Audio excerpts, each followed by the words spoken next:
Happy New Year, everyone. Welcome to the news at 10.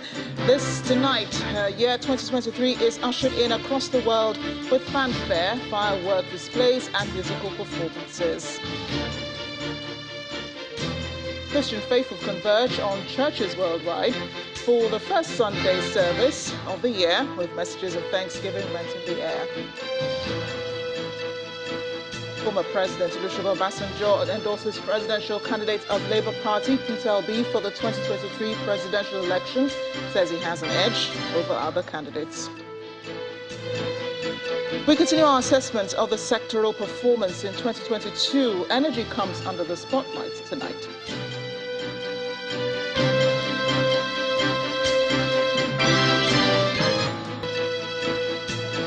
Traditions may vary across the world as people ring in 2023, but in some places such as the Vatican, it was a time to reflect on the life of Pope Benedict XVI, who died on Saturday at the age of 95.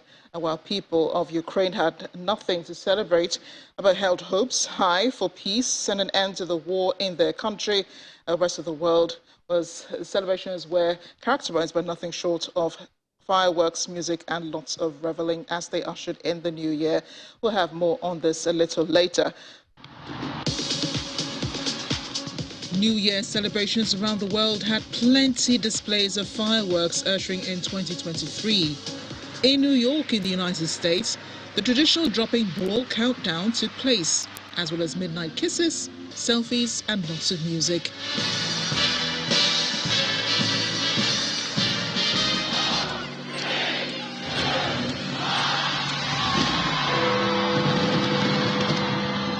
London brought in the new year with a spectacular display on the River Thames, with the iconic Big Ben counting down to midnight. The London Eye turned blue and yellow in solidarity with Ukraine, as fireworks soared in midnight in the British capital. The celebration, which London's mayor had branded the biggest in Europe, also referenced Queen Elizabeth II, who died in September, and the red and white of England's soccer team.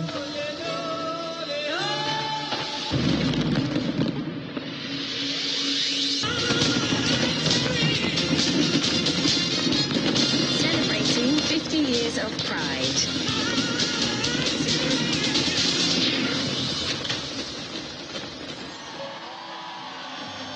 Over in the UAE, the night skies were lit up as people gathered to watch the spectacular fireworks displays on New Year's Eve. An equally elaborate fireworks show was held in the nearby emirate of Ras Al Khaimah, where the sky was illuminated in gold and red.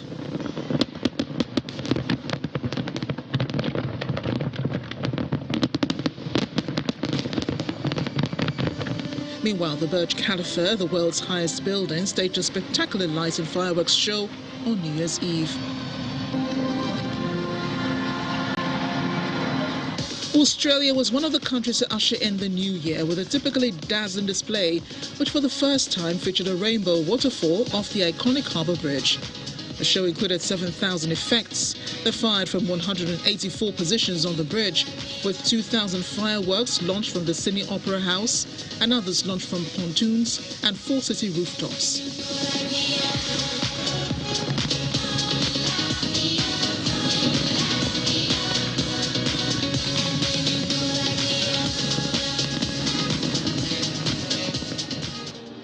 1 million people gathered on the Champs-Élysées Avenue of Paris on Saturday evening to ring in 2023 with a grand fireworks display.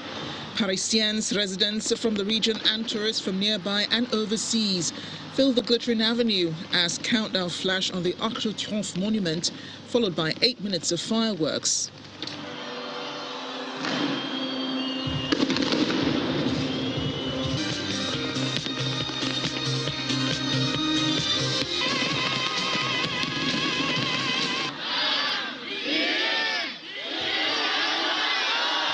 Finally, tens of thousands of revelers celebrated the start of the new year in central Wuhan on Saturday, amid heavy security presence in the city, where the coronavirus pandemic began 3 years ago.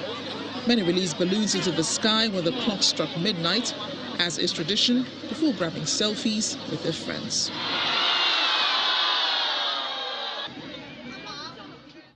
Well, thankfully, we had that report of New Year celebrations around the world. But here in Nigeria, different churches held their first Sunday service, which also is the first service of the year.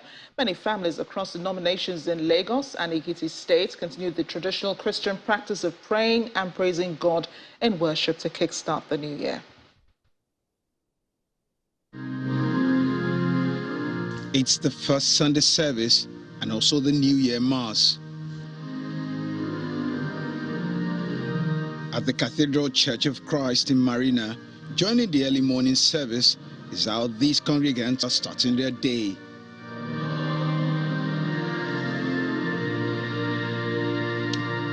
The reading is taken from the book of Luke, with a key message on keeping the law of the Lord.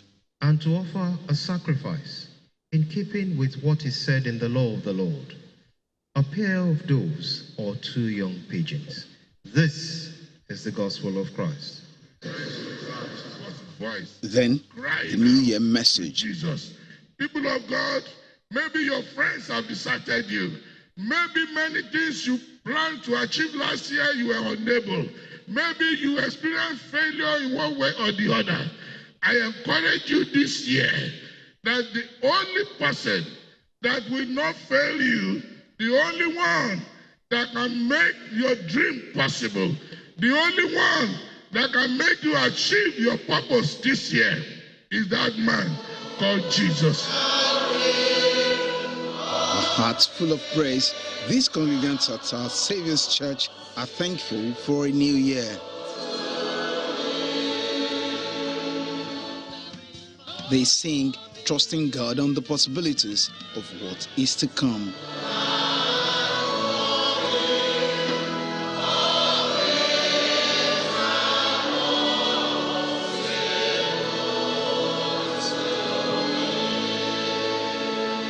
The service winds down. The vicar admonishes politicians to ensure a violent-free election as the nation prepares to go to the poll in less than 2 months. This time that we are going to the polls, we are calling on our politicians to take it easy.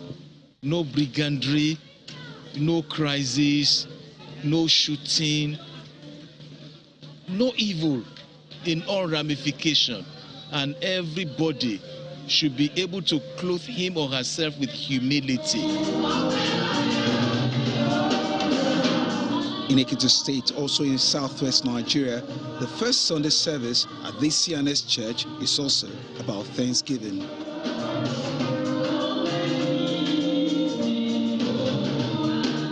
The congregation and the church leaders say they're grateful to God for surviving the harsh economic realities of the past year.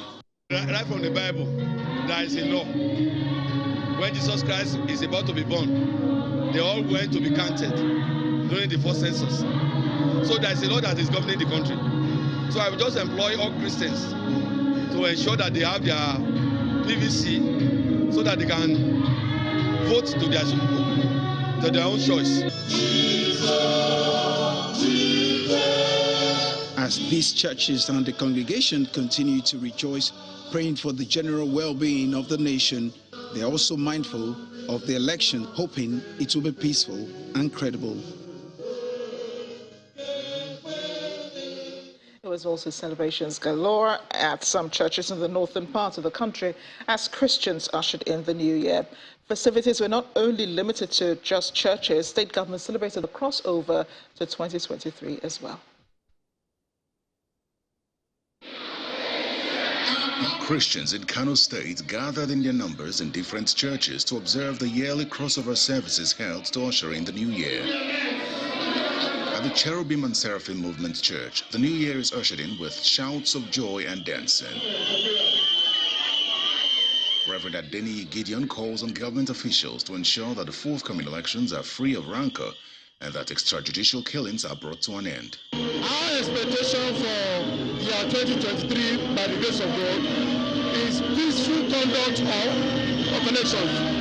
Anyone that wins, let everybody join out to congratulate the person. And anyone that loses should accept it by faith. And let those who will win by the will of the people, not giving people 5,000 naira to buy their future. When they get there, what they first want to do is to recoup the money they have spent. We head to the Redeemed Christian Church of God in Kano Metropolis, where parishioners are celebrating the advent of the new year. New Year to everybody. Pastor re-echoes the call for peaceful elections. With the 2023 already at hand, we just appreciate God. And we can see that we have been praising God all along. And we believe that God is there to do greater things for us in 2023. In Adamawa State, Governor Umar Fintiri, alongside other government officials, take part in several events to welcome 2023. One of the happenings is a gala night at the government house in Yola, where there was a display of cultural dances. The events marking the end of 2022 and ushering in the new year 2023 climax with a crossover night at the Mahmoud Ribadu Square, Yola, where an excited crowd gathered to celebrate the new year. I want to equally use this opportunity to thank all of you for believing in us and believing in the Adamawa project. The display of fireworks is a fitting end to the celebration in the state. Meanwhile, in Benue State, Governor Samuel Otom is asking Nigerians to be more productive in 2023. Governor Otom, who gave the charge during the crossover night service at the Redeemed Christian Church of God in Makurdi, the state capital, advises youths to look beyond their qualifications and begin productive ventures to earn a living. Don't wait. Even if you are a graduate and there is no job, find something else. Out of it, great things will come. In Taraba State, Governor Darius Ishaku is asking politicians to abandon politics of bitterness and focus on issue-based campaigns in the run-up to the 2023 general elections. He made a remark during a New Year broadcast to residents of the state. I advise candidates for political office to display caution in dealing with their supporters. Let us play by the rules so that the will of the people is respected and defended at the end of it all. And in Kaduna State, Governor Nasir El-Rufai has approved the release of 11 convicts from the Nigerian Correctional Service in celebration of the New Year 2023. This is an exercise of the powers conferred on him by Section 212 of the Constitution on the recommendation of the Advisory Council on Prerogative of Mercy. According to a statement issued on Sunday by the Governor's Special Advisor on Media and Communications, Mr. Muyiwa Adekeye, comprise those serving jail sentences of 3 years or more who have 6 months or fewer to complete their term, as well as long-term prisoners who have served 10 years or more of their sentence with good conduct, and convicts suffering from ill health likely to terminate in death. The committee also considered private submissions for clemency made to the governor. In part two, after the break, former President Olusegun Obasanjo endorses presidential candidate of Labour Party, Mr. Peter Obi, for the 2023 presidential election, says he has an edge over other candidates. That's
election year, and the importance of this year was reflected in New Year messages from the Anglican and Catholic Archdiocese in Nigeria. Stressing this point while delivering his New Year message in Abuja, the primate of the Anglican Church, Most Reverend Henry Ndukuba, called on all Nigerians to be conscious of the choices they make during the electoral process and hold leaders to account. Meanwhile, the Catholic Archbishop of Abuja, Ignatius Kegama, stressed the same point in his New Year message. Our correspondent, Kayla Megwa, reports. New Year Mass begins at Our Lady Queen of Nigeria Pro Cathedral in Garki, Abuja, the home of the Catholic Bishop of Abuja, Most Reverend Ignatius Kegama. And though he's not here to celebrate with the Catholic faithful, his New Year message statement encapsulates the importance of 2023, Nigeria's election year, and the role citizens must play in changing the country's fortunes. His statement reads in part, as for the choice of political parties and candidates to vote for, we should be guided by the counsel of St. Paul, which says, whatever is true, whatever is noble, whatever is right, whatever is pure, whatever is lovely, whatever is admirable, if anything is excellent or praiseworthy, think about such things. Philippians 4:8. In choosing who to vote, let your head and your heart guide you, not your stomach and your pocket. At the Cathedral Church of the Advent in Life Camp, Abuja, home to the primate of the Anglican Church of Nigeria, Most Reverend Henry Ndokoba, the New Year service kicks off with hymns in praise to God as the Anglican faithful count their blessings, grateful for the opportunity to witness the new year.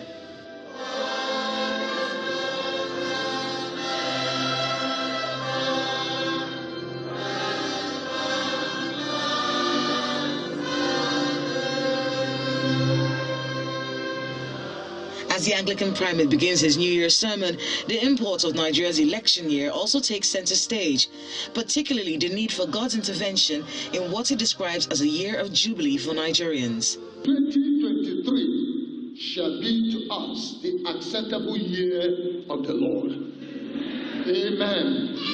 A year of jubilee, a year of unique divine intervention that will bring a turnaround in the lives of the people of this nation and God's people also. Where is justice?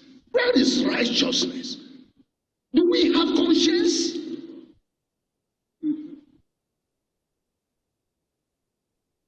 Somebody has openly professed, declared, in fact, even given conditions for how you will deal with terrorism or terrorists. And everybody is sitting like this, as if nothing is being said. Brethren, it shall not continue. It shall not continue. We will continue to seek the face of God until the God who reigns in Zion will arise. Righteousness will exalt this nation. The call to vote wisely and demand accountability from government officials while holding on to faith.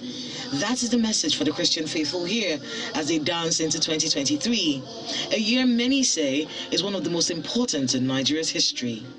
Kayla Megwa, Channels Television News. In Imo State now, in the southeast, Governor Hope Uzodimma is promising more investment into the state's infrastructure development in 2023. The governor says this is a demonstration of his focus on programs and policies that will enhance trade and commerce and ultimately boost the economy of the state. Senator Uzodimma said this during his New Year message to residents of Imo State. As we know, many of those who celebrated the beginning of 2022 with us are no longer here. The good news is that things are looking up, and 2023 is likely to be better than 2022. We hope to complete the Owerri-Umuahia Road, the Olu-Mgbe-Akokwa Road, and the Ogutato-Olu Road. Adding these three strategic routes to the two already commissioned signature projects will serve to catalyze trade and commerce and would ultimately boost the economy of the state. Let me assure you that the security situation will continue to improve this year. Our security agencies are now better equipped and better trained to confront the security challenges. I should also remind our people that 2023 is an election year. My appeal is that the good people of Imo State should conduct themselves peacefully before, during, and after the elections. I do not want our state to be in the election news for all the bad reasons. Let us go out peacefully and elect the candidates of our choice.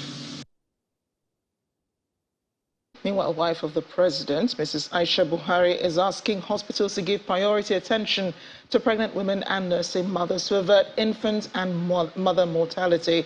The First Lady gave the advice when she welcomed the first baby of the year in the Federal Capital Territory. She was represented at the ceremony in Abuja by the Senior Special Assistant on Administration and Women Affairs of the President, Mrs. Rukayatu Guri. Down south, the wife of the Lagos State Governor and her counterpart in Ogun State also presented gifts to the first babies in their respective states. It's the first day in 2023, and it comes with childbirth across the country. The first baby of the year in the Federal Capital Territory, Chimemela Uchenna, was born at exactly 12:03 a.m. at the Kubwa General Hospital to the family of Mr. and Mrs. Victor Uchenna. The Senior Special Assistant on Administration and Women Affairs to the President, Mrs. Rukayat Guri, is here to deliver gifts and goodwill on behalf of the wife of the President. She advises hospitals to make maternity care a priority. All hospitals should take good care of pregnant women, nursing women, because women generally suffer a lot, especially during delivery. And they should also counsel them well to follow up even after delivery, to make sure that they take their regular antenatal clinics, postnatal clinics, their immunizations, and also adopt the breastfeeding, so that the baby becomes strong. In the southwest, the wife of the Ogun State Governor, Mrs. Bamidele Abiodun, is admonishing new mothers to imbibe the culture of exclusive breastfeeding to improve and guarantee both cognitive domains and health of their newborn. She made the call in Abeokuta while visiting the baby of the year at the State Hospital Ijaye in Abeokuta, the Ogun State capital. My message to new mothers is it is not expensive to look after your children. Breastfeed your children. Don't go looking for money for formula, for SMA, for water, for feeding bottles, etc., etc. All the ingredients and the nutrients that the child needs to build up their immunity from birth, give it to them by breastfeeding. Please, it is very important. While welcoming the first baby of the year in Lagos State, the wife of the state governor, Mrs. Ibijoko Sanwo-Olu, commends corporate bodies that have complemented the visions of the state government in the health sector. I want to say a very big thank you to all the partners, the NGOs that also help, the philanthropists in the area that help you, the developmental partners that help you in this hospital. We appreciate everything that they're doing. Please extend our appreciation to them. Thank you, and thank you, and thank you. Gifts were also handed out to previous first babies of the year. Politics now, and former President Olusegun Obasanjo has endorsed the presidential candidate of the Labour Party, Mr. Peter Obi, ahead of the 2023 elections. In an open letter titled, "My Appeal to All Nigerians, Particularly Young Nigerians," personally signed by Chief Obasanjo, the former president says Mr. Obi stands out among other contestants. The statement reads in part, "None of the contestants is a saint, but when one compares their character, antecedent, their understanding, knowledge, discipline, and vitality they can bring to bear, and the great efforts required to stay focused on the job, particularly looking at where the country is today, and with the experience on the job that I personally had, Peter Obi, as a mentee, has an edge." The former president notes that the current leaders have done their best, but it is not good enough to take the country out of its numerous challenges. On the subject of national unity, Chief Obasanjo told young people, "Let's stop criminalizing and demonizing one another on the basis of civil war, on which we're all wrong." He also appealed to the youth to stop inheriting other people's prejudices and enemies. Meanwhile, two major political parties, the APC and the PDP, have dismissed the endorsement of the Labour Party candidate by former President Olusegun Obasanjo. The All Progressives Congress Presidential Campaign Council In a statement by his Director of Publicity, Mr. Bayo Ononuga said the former president's endorsement is worthless. According to him, Chief Obasanjo's endorsement of Peter Obi is common knowledge, and he has only used his New Year message to formalize it.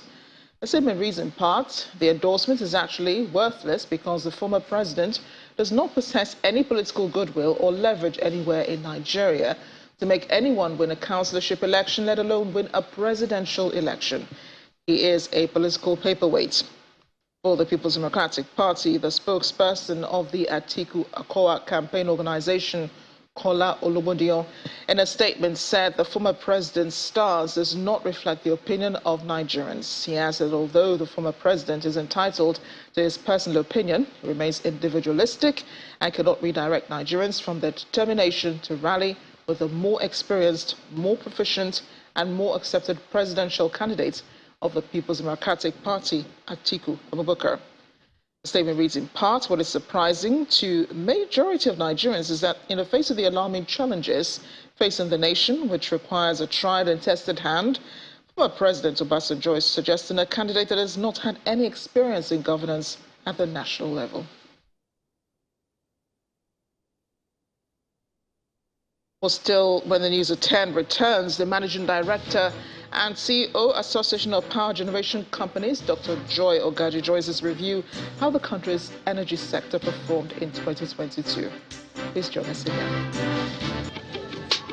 This is what they call 21st century. When my customer say I want to use POS, I will just bring out my phone, open the application, use this, press this code. I don't have anyone using POS anymore. Welcome back. The Labour Party's presidential candidate Peter Obi has promised to tackle insecurity if elected president this year. He made the promise when he visited the Wasa internally displaced persons camp in the Federal Capital Territory on New Year's Day. Our correspondent, Empress Simon, has more. Mr. Peter Obi is visiting Wasa internally displaced persons camp on the first day of the new year. The camp, located in the Apori settlement area of the Federal Capital Territory, about 20 kilometers from the city center, has over 6,000 IDPs, mostly victims of the insurgents in the northeast and northwest.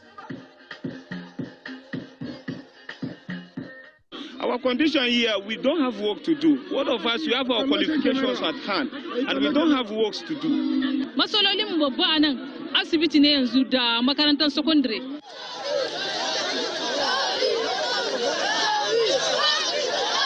Mr. Obi takes a tour of the camp to assess their living condition. This is their bathroom. This is their bathroom. This is where Nigerians live. And everything. You see it. This is He is dissatisfied at the state in which he finds the people. Yes, no water, no nothing. And this is how people live in Nigeria. The well-being of the women and their children in particular catches his attention. We want to have a better Nigeria. That's why we came. Addressing the people, the Labour Party presidential candidate says if elected president, he will tackle the root cause of internal displacement. Nigeria must start changing this year. It must start being a place where a society that cares for its poor, a society that cares for the less privileged people, a society that cares for the downtrodden, a society that must care for the mothers, for the children, for everybody, so they can live in a better society. Security is our #1 priority. Security of life and property. And we will deal with it decisively, because these people must go back. Food items and the sum of 1.5 million naira are donated to the people by Mr. Peter Obi. Sad, that's how I feel. Very, very sad. And generally, a lot of things in this country makes me sad. In as much as we are enjoying in our houses, we must understand that there are underprivileged people who are out here who also need love and care for every one of us. Beyond the interventions they get from the government and well-meaning Nigerians, these internally displaced persons in Wasa camp are looking forward to a day when they will return to their ancestral homes. Emperor Simon, Channels Television News. The presidential candidate of Accord Party, Professor Christopher E. Molumen, says 2023 is a year in which Nigerians must come out and vote and ensure the nation has responsible leadership across all levels of government. He was speaking during a media parley in Lagos, where he explained some of his plans if elected president. As it is often said, but we cannot wish today's reality away, because Nigeria of the present, yes, is far removed from Nigerians of the past. But the job of recapturing that era should not be a lost hope. There is hope, and there is the will to make a change. As it is often said, where there is a will, there is a way. The year 2023 is not just a year we will all look, but it's a year we must begin to think of changing the status quo. It is the year for us to change the narrative of inept and directionless leadership. It is a year we must deliberately come together as one to resolve to change and ensure that we have leaders with capacity, vigor in all levels of our leadership, from House of Representatives to State House of Assembly to governors. It's a year we must be conscious to vote out old and inspired leaders and pave way for younger generation of leaders to prepare us for the next millennium. This is a year we must resolve to take our destiny in our hands by choosing right and voting right.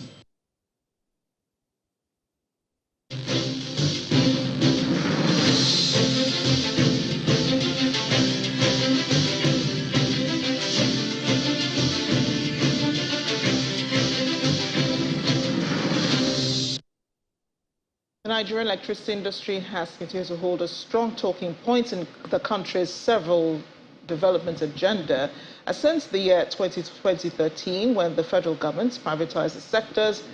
Millions of dollars have been committed to the improvement of electricity supply, both by the federal and the new owners, with poor results. In continuation of our review of various sectors in the year 2022, our energy correspondent, Olu Phillips, examines the major events that shaped the sector last year. In 2013, the government of President Goodluck Ebele Jonathan took a bold policy decision to privatize the power sector, essentially putting an end to government absolute control and running. The privatization gave birth to three distinct play groups: the Generation Company, the Transmission Company of Nigeria, which is still in federal government's control, and the distribution companies, 11 of them. Times have changed. Several reviews have taken place. Awareness has increased, especially among the consumers. Agencies have emerged. Billions of dollars have passed through the various aspects of the industry, including through government interventions. Starting out at about 4,000 megawatts during privatization, the sector have had arguably an undulated growth. The year 2022 will quickly be remembered as the year that witnessed about 8 grid collapses, at one point to about less than 100 megawatts, leading to blackout in most parts of the country. But despite all the monies lavished on the sector, there seemed to be less in commensurate measure. Another highlight of the year was the takeover of some distribution companies by the banks, with support from the National Electric Regulatory Commission and the BPE, Bureau for Public Enterprise, relying on the claims of inefficiency by the DISCOs, an exercise which has sparked legal battles. There's still conflict around how much Nigeria generates, transmits, and distributes for a 200 million people economy. But it's safe to say that put together, we are yet to attain a steady 5,000 megawatts supply of energy to homes and businesses connected to the grid. The Nigerian government has put together a government-to-government agreement with Siemens of Germany.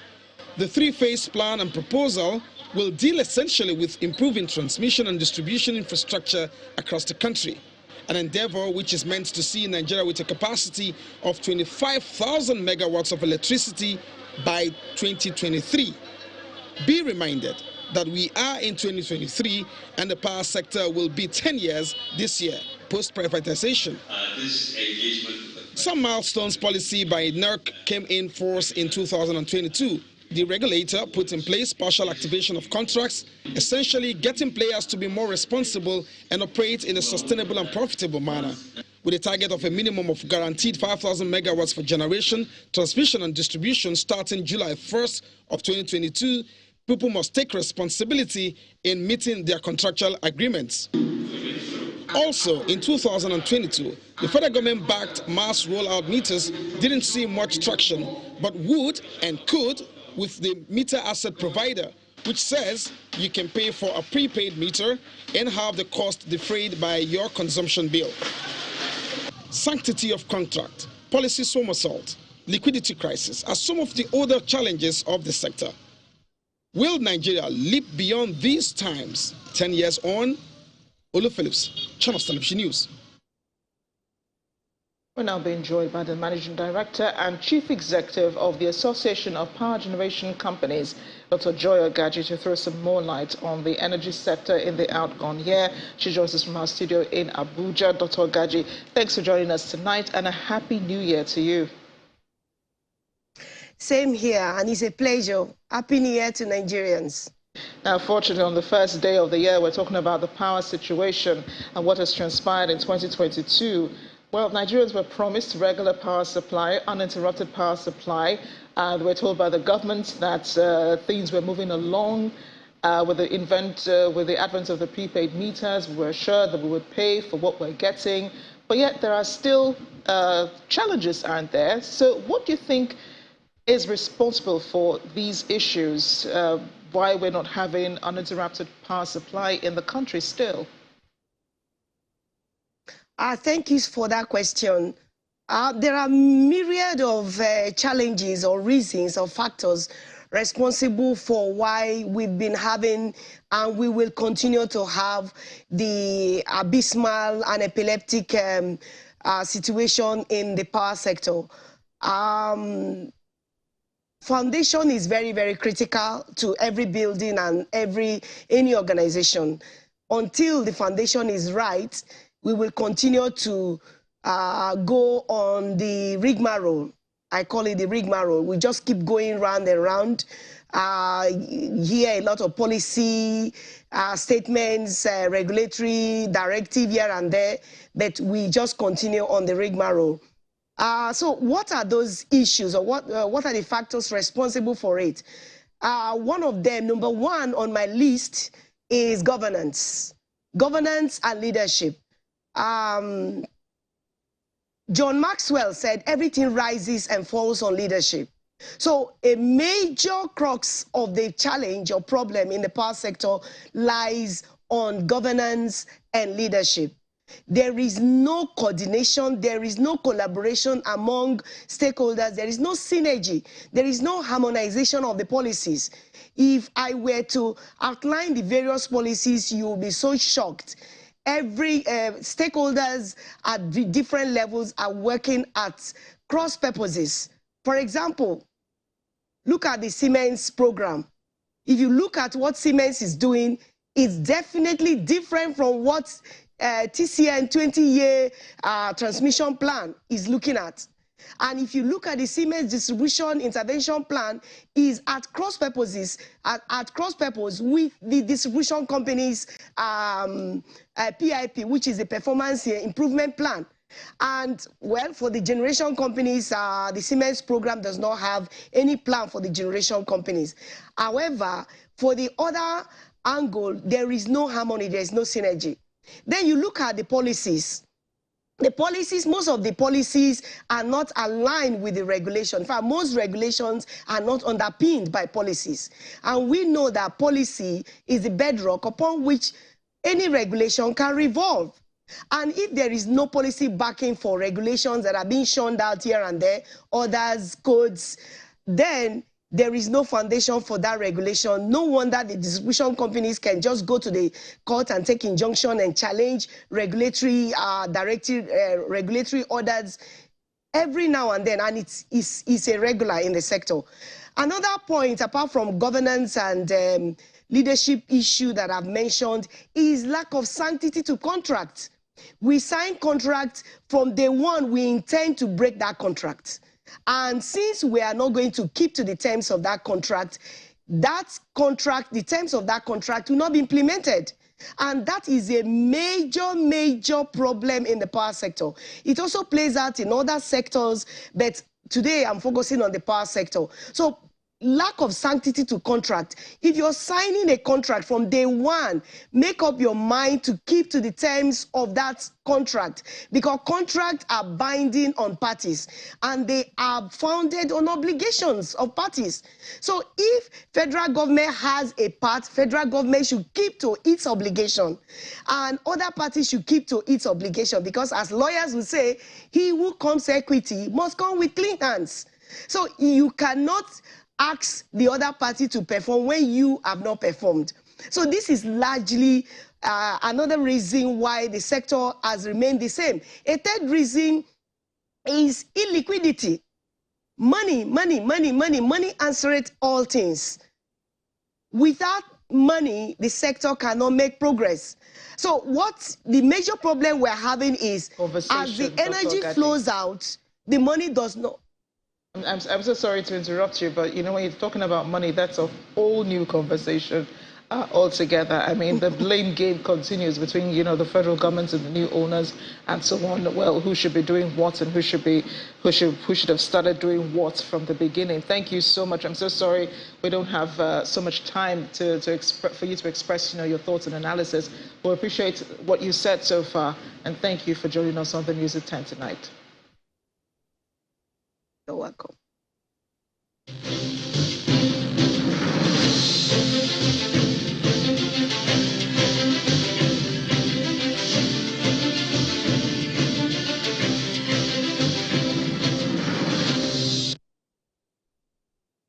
In other news now, Nigeria's next president, after May 29, 2023, will have to reschedule her huge debt pile to provide room for deep economic thinking on how to improve the economy's fortunes, the country's economy's fortunes. And that's according to the president of the Institute for Governance and Economic Transformation, Professor Kingsley Mwalu.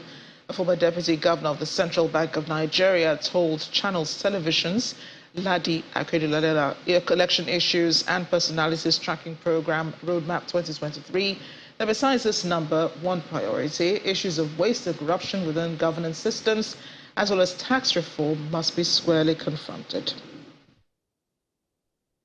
You have to begin what we call debt restructuring, which is really how to restructure the debt, change the terms, put off the payments, spread it out more, and maybe lower what you're paying back.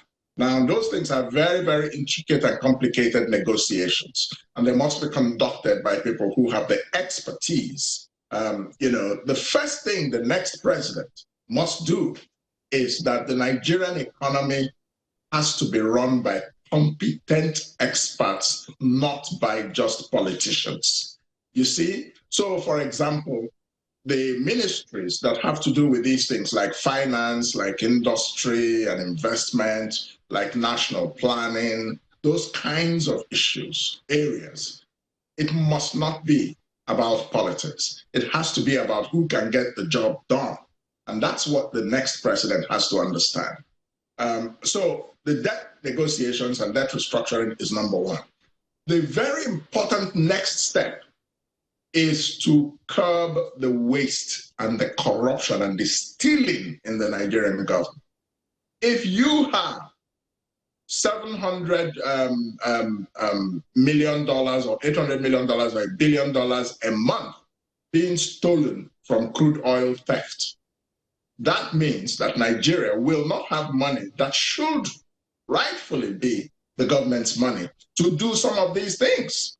Then there must be tax reform. The federal government must become much more effective in the area of taxation. There are about 70 to 80 million people in Nigeria who ought to be paying tax. And I can tell you that not more than 15 million people pay tax. You can watch the full interview with Professor Mwalu on Roadmap 2023. It is tomorrow, Monday, January 2nd, 2023 at 9 p.m. right here on Channels Television. The Commissioner of Police in Ebonyi State has ordered investigation into the killing of the wife of the commander of security outfit Ipubeago in Afikpo South area of the state. According to a police report, the home of the commander was attacked in the early hours of Sunday, January 1st, 2023. During the attack, the assailant set the home ablaze and shot dead his wife. While they promised to get to the root of the case, the police boss called for caution amidst allegation on the suspected perpetrators of the attack. According to the Constitution of the Federal Republic of Nigeria, security and welfare shall be the primary purpose of government. The question is, begging for an answer now, is how secure were Nigerians in 2022? Tonight on the news at 10, Channels Television's data analyst and founder of Leadership by Data, Babajide Ogusowo, joins us now to review the lows and highs of security 2022, and we'll say 2023, just ahead of myself. Thanks for being here tonight and Happy New Year. I see you have glasses and you have wine. Yes, it's calls for celebration. Happy New Year. And we'll probably get to this much later if we have the time to. Yes. So what do you think? Were Nigerians happier with security in 2022? You know, that question has perhaps been on top of my mind all day because everybody says Happy New Year. So the real question is, are Nigerians really happy? And now the United Nations and the World Happiness Report have the answer. So I'd like us to take a look at their results when they surveyed Nigerians and asked them, how happy are you? Because it has interesting implications. Now, here are the facts. And if we take a look at what the results show, in 2015 and 2019, whenever there's an election in Nigeria, Nigerians' happiness goes up. So if you look at what happened in 2015, we see that score over 10, 5.2 over 10. Nigerians felt happier in 2015. And in 2019, the same score, 5.2 over 10. Look at what happened between 2015 and 2016. We see when there was a recession in 2016, Nigerians felt less happy, and then it went up a bit. Now, but here is the interesting fact. Since 2019, Nigerians say they are not getting happier. And so, based on the World Happiness Report, 2022 was the least of best days for Nigerians. The score was 4.5 over 10. In previous years, in the last 7 years, we've seen higher scores than 4.5. So we are at a period where we'll call the lowest, happiest points. So how does this affect security? Here's what it is. The evidence shows the less happy people are, the more vulnerable they become. And when they become more vulnerable, it's easier for politicians to do this, to serve them water from a bottle of white wine. And so it simply means that this is the year where deceit, lies, and more lies shall become prevalent because people are less happy, they have become more vulnerable, and so people will pour you water and say Happy New Year, meanwhile, pour you water and call it wine, and attempt to deceive people. But here's what we really need to know when it comes to security in 2022. We need to look at what were the highs, what were the lows. So let's take a look at perhaps the most feared stories in 2022, and then we'll look at the big wins of 2022. The biggest stories when it comes to negative sentiments in 2022 was the Kuje prison break. Remember the Owo Church attack. Remember some terrorists threatened to kidnap the president. And we've seen attacks we saw a lot of attacks in the southeast states, Kaduna. In the southeast, we saw Enugu and Imo. Remember a lot of gunmen attacking Benue State. So if we study what exactly has happened, we'll summarize 2022 in terms of the negative side as attacks on government facilities, 1, attacks on religious facilities, 2, and attacks on commercial facilities. But let's quickly take a look at the top 10 biggest stories in 2022. We've seen the military high command really take out a lot of terrorist leaders like Abu Hassan that have been wanted for years, Alhaji Shanono, there's been Alhaji Auta, there's been Kachala. So in 2022, we've seen a lot of these terrorist leaders being killed. We've seen the military also improve its protection on national assets, especially oil assets, and we've seen an intensification on rescue operations. The forecast for 2023 will be left on what citizens feel. And if we take a look at how citizens perceive security, if we are able to focus on how citizens read security, when we look at 2021 vis-a-vis 2022, we'll see that there seems to be more good news than bad news, especially if you focus on that security perception index in the final note. We see that in the Northwest, people say security has declined. In the Southeast, there's a decline. But we've seen families in the North Central say security has improved. Families in the South say security has improved. And the Southwest seems to be the same. So in all, we've seen families from 3 regions saying that they feel safer. Families from 2 regions saying they don't feel as safe. And in the Southwest is neutral. So in all, 3 regions see an improvement in security.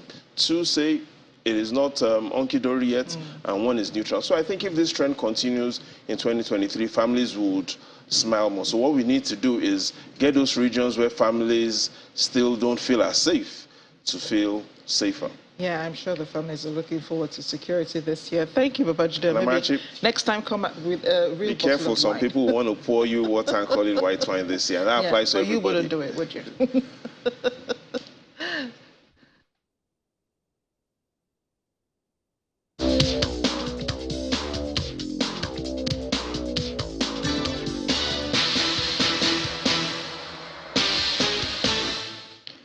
In sports news, the Interim Management Committee has confirmed the referees and other match officials for the forthcoming Nigeria Premier Football League season will be paid their indemnities before their scheduled fixtures. The Interim Management Committee says the days of owing referees indemnities, forcing them to rely on the home teams to foot their bills, are over. A league governing body added that it is committed to solving the problem of indebtedness to match officials to forestall acts of compromise during league games in the new season. The new season is expected to begin on January 8th. Arsenal will increase the pressure on Tottenham manager Antonio Conte with a 2-0 victory at Tottenham Hotspur Stadium. An error by goalkeeper Hugo Lloris is in his first game comeback since the World Cup allowed Emiliano Buendia to score before Douglas Luiz doubled the lead. Nottingham Forest claimed a valuable point in their relegation fight with a deserved draw against Chelsea, who lost ground on the Premier League top 4. England forward Raheem Sterling scored to put the Blues in the 16th minute. Forest attacked with vigour in the second half and got a well-deserved equaliser when Morgan Gibbs-White scored in the 63rd minute. And that will be all on the news at 10 tonight. But before we go, a recap of the news at 10. Excuse me, the year 2023 has been ushered in across the world with fanfare, firework displays and musical performances. Well, here in Nigeria, Christian faithful converged on churches nationwide for the first Sunday service of the year with messages of thanksgiving rent in the air. We also told you former President Obasanjo officially endorsed the presidential candidate of Labour Party, Peter Obi, for the 2023 presidential election. The former president says Mr. Obi has an edge over other candidates. That's the news at 10 tonight. Thanks for watching. I'm Amarachi. Good night.